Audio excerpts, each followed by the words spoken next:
لە گەرمەسێرەوە هاتوون و گەیشتونەتە کوێستان. ڕەوەندەکانی بناری چای هەڵگوردن، مژوولی ڕێخستنی وارن، پێویستە 4 بۆ 5 مانگ لێرە بمێننەوە. ژمارەیەکیش سەرقاڵی بێرکردنن. گەورە و بچووک کار دەکەن. مانجی 5 وەڕێ دەکەین لە کوێستانی. لە کوێستانی هەتا یەکی 6 دەبی وەسە بکەوین. یەک 6 وەسا کەوین. ئەزاتەی لە کوێستانێکە وەڵا شوێن خۆشە و فێن کە و جای چاچێ و لۆ گەرمانی ستانە کاو زوێ دێنێ کە سوینە خوارێ دەوری مانجی 11 ئەوگەین و پەرکە ڕەشێ دەبی کاو زوێ بدەینێ. پاوانی هەیە بەسپانەکە سپیۆنی دەبی بە زەبری کاو زوێ بخێوکەین. لەگەڵ بێرکردن ئامادەکاریش بۆ بەرهەمە شیریەکان دەکەن و لۆر و پەنیر دروست دەکەن. بێخەوشی بەرهەمەکانیان کڕیار لە شارەکانەوە دێنێتە ئێرە.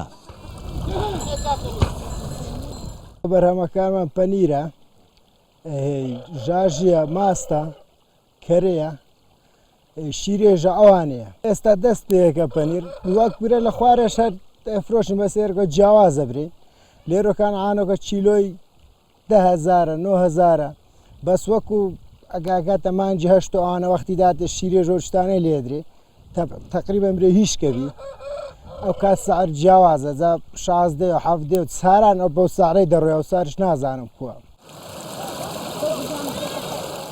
کوێستانەکانی هەرێمی کوردستان شیاون بۆ مەڕداری و ئەمەژوای کردووە ببنە لە وەرگای سەرەکی ئاژەڵی ڕەوەندەکان.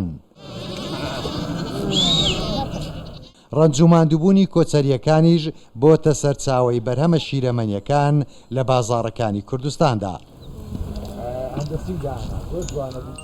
مەڕداری و کۆچەری پیشەیەکی دێرین و ڕیشەداری گەلی کوردە و بەشێکیان پشتا و پشت تا ئێستاش دەستبەرداری نەبوونە و بەرهەمە کلاسیکیەکانیان لە شیرەمەنی لە بازاڕدا بەهادارن و خواستی زۆریشی لەسەرە.